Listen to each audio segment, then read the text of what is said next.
Hi, my name is Misha Calvert, and this is Film on Tape, an audio library of everything that I have learned as a filmmaker. I really hope that this is helpful to you in some way. And if it is, feel free to check out my website, mishacalvert.com. You can see my writing and directing there, and you can also sign up for very occasional emails that I send. All right, on to the show. I have a guest today, and her name is Fiona Torres Moino. She is a filmmaker. She has also worked at the Nantucket Film Festival as both a reader and a screener. So I'm really excited to speak to her today about her experiences working for a film festival, watching and reading, and also her insight as a young filmmaker right now. Fiona, it's great to have you. How are you? Hi, Misha. I'm great. I'm so excited to talk about my experiences as well. Wonderful. Yes. So you're currently a student. Yes, I'm an international student from Argentina, and I study at Pace University with a major in film, minor in photography. Oh my gosh. And you're in the film program at Pace. Yes. Now, how did you get connected with the Nantucket Film Festival? Well, at Pace, there's a lot of career services, and I use my time to find a lot about companies that are hiring. So I build my resume with the services at the school, and going through LinkedIn, I found this opportunity to intern for the Nantucket Film Festival. So I interviewed, I sent my application, I ended up interning with them and then working on the festival. Oh, wow. You interned for them and then they hired you as their development assistant. Yes, correct. What did you find? Let's start with as a screener for the festival. Like, what was that like watching all those films? And of course, our listeners want to know, what are the do's and don'ts of submitting your work to a film festival? I think it was really interesting to see a lot of different kinds of films and different genres. I watched documentary shorts and features. And I think what was nicer for me to see was a piece of art that is finished and ready to see. I think it's better to submit a film that has sound, color, and footage on wow. rather than... So you did not like the works in progress? No, not really. It was, some things were missing, and it was easy to get distracted by the outside world when seeing these works in progress films. I think it was more appealing and easier to see the vision when the things that need to be there and contribute to the story are there. And Ouch. Even I feel attacked. I don't think I've ever submitted a finished film. not finished, but with a version of the elements in them. So like maybe the color's not 100%, but it's not just a LUT on it. Yes. I'm saying when I was seeing something and then I had a black screen that says insert this here. Yeah. That's what I think wasn't as appealing. It has to be very strong to get a high score with all of that in. Got it. I think I have some homework to do as soon as we finish here. I think I have to go hurry home and fix some things on a recent submission. I think it was also really important when films had subtitles on them, because if the sound is not finished, sometimes it's difficult to understand everything that is being said, and everything that is being said, I feel like it's important for the filmmaker, so we should catch all of it.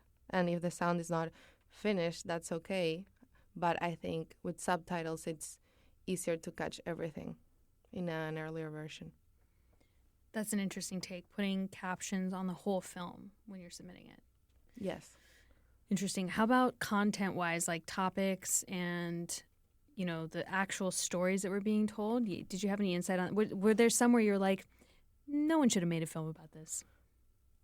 No, actually, I think the fresher films were the ones that got higher scores, at least from me, and I think the team as well.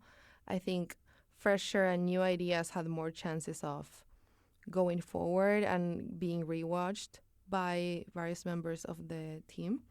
I think things that have been made before, if they're not different in any way, maybe overlooked, especially in the first rounds. What would you define as like a fresh film, for example, or versus an overdone idea? I would say fresh films are films with topics that are coming up today, like futuristic AI, climate change, and how the world is progressing in that way. And Things about gender or LGBTQ. Yes, totally. These topics are really on the table today, and I think festivals are prioritizing films that bring up these topics, which are really important and fresh, and these new views on everything need to be out there. Yeah, I can see that, and sometimes I watch films at festivals that are about something that mattered like 50 years ago, and I know this isn't their intention, but it almost feels like it's ignoring so many of the screaming issues of now, just to even make a film about something that's not relevant now. I think that there are films that are timeless, and they don't have to be, like, climate change is my number one issue. But obviously not every film has to be about climate change or even reference climate change. But it's interesting that you bring that up of, like, if a film feels antiquated and not timeless. Yes, I think it's really important to bring up topics and spread topics that need to be talked about now. And I think they also stand out to readers and screeners on festivals, because that's what festivals want to show, good ideas and new and important values that make them look good too. How about as a reader, when you were looking at scripts that came in, what were some of the things that stood out to you, either as scoring very high or very low? And what kinds of scripts did you read? Were they feature or shorts? Or I read shorts, I read episodic and pilots. I think, at least for the longer scripts, the most important thing is that the script has to catch you in the first 5 to 10 pages. I think it has to be very clear who is who, a hint of where it's going and how each character is. It's important to hook the readers, because the reality is that not all long scripts are going to be read in its entirety in the first rounds of festivals. Ouch. Yes, sorry. So I think work really hard on your first pages and make clear what's important to you, that it's clear and someone gets that idea, as if someone asked you, what's your script going to be about, but you don't want to spoil anything for them. I guess it's important to show these things in the first pages, as if you were telling that to someone and you really wanted them to read it. Oh, that's great. Again, you're just piling on my homework right now. Okay, I am interrupting myself for one hot second to let you know that this month, secretly it's every month, I am doing a giveaway of 1 free hour of coaching with me to someone who leaves a 5-star review. Make sure that your first name and your last initial are in the review. Drop me a DM on Instagram and let me know that you submitted, and then I'm just going to pick at random. I really appreciate you listening, and I so appreciate you leaving a 5-star review. Thank you. And now back to the show. And for you as a filmmaker, what was the impact like reading and watching so many filmmakers and writers work? I mean, Nantucket is not an insignificant festival. It's quite prestigious. How did that affect your reading such a caliber of work? And did you think it affected your writing or your filmmaking? I think it gave me an insight of what is behind a submission, and I think it also really inspired me to be brave and to try different things and new approaches to the things that I am creating. I think it has really boosted my creativity into talking about bold topics and doing different scripts. It's not crazy, and people are going to look at it and are going to care, and at least even if it doesn't go forward, I know they're going to remember me. Yeah. My writing teacher likes to say that what happens in life should not be crazier than what happens on the page. What you're writing about should be equal, if not more, just more than life. Because life is crazy. Life is insane. Insane things happen all the time. People do bonkers stuff to each other, to themselves. And if you're writing something that's like the most extraordinary time of this character's life, it can't be more boring than what actually happens in life. So I think the reminder to be bold is really helpful. Did you read some pretty bold scripts? Yes, I did. And I saw some pretty bold shorts too. There was this one. It was about a woman asking her brother to donate his sperm for her baby because she needed a sperm donor. And it was just a really interesting approach. And it was just bold. And I don't think it really cared about being proper or correct. It was just real. That is real. Also, I worry about chromosomal problems there.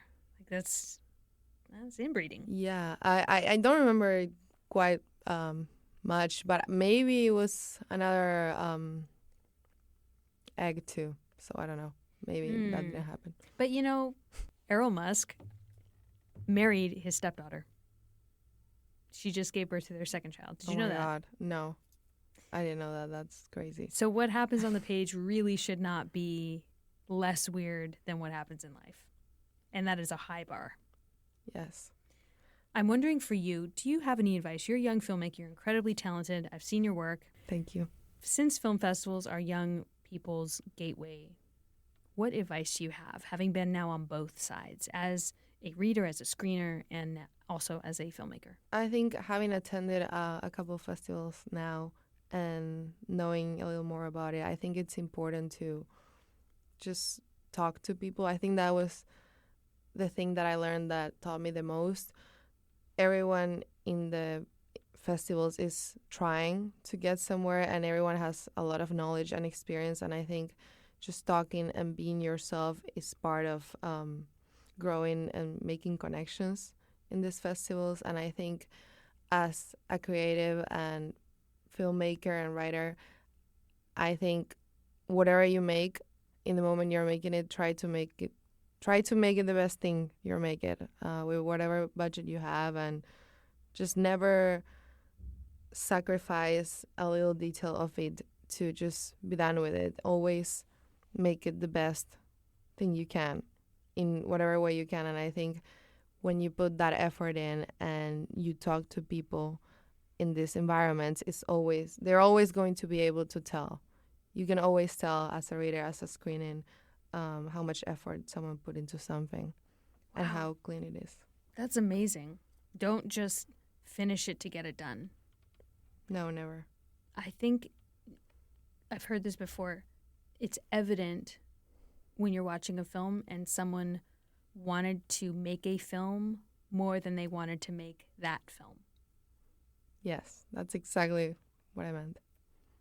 I feel a little bit like I feel guilty right now listening to you, because I think sometimes I want to finish a script more than I want to make it extraordinary, because I have such a raw, visceral connection to the material. So for me, just to get it out is very powerful. You're reminding me that the real energy exchange is actually with a creator and the audience. It's not just you to you. You can get energy that way, and you can get fired up, and you can feel great.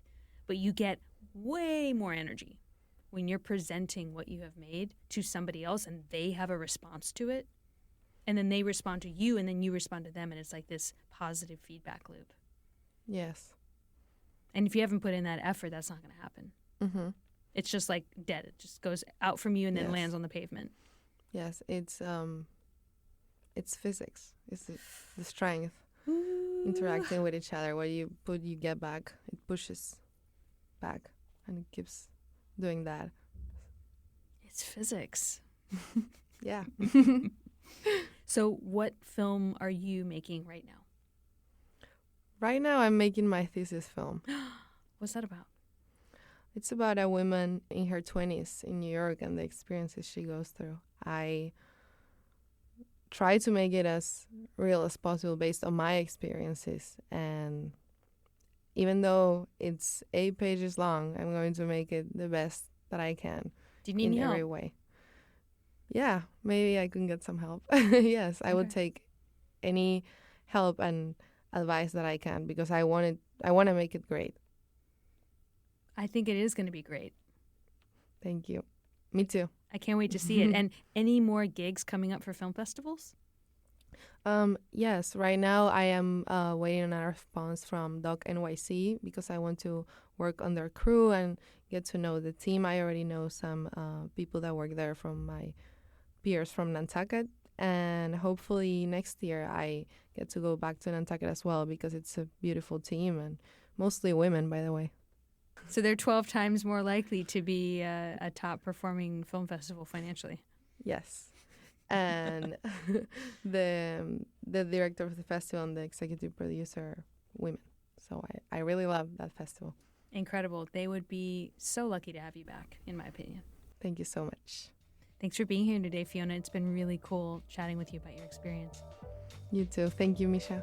Bye-bye. Bye. Thank you so much for listening to Film on Tape. I really hope that it was helpful to you in some way. And if so, please feel free to leave a 5-star review so that other people know this is a good podcast. If you want to check out my work as a writer-director, you can see it at www.mishacalvert.com or drop me a DM. The best way to get a hold of me is on Instagram at Misha Calvert. See you next time.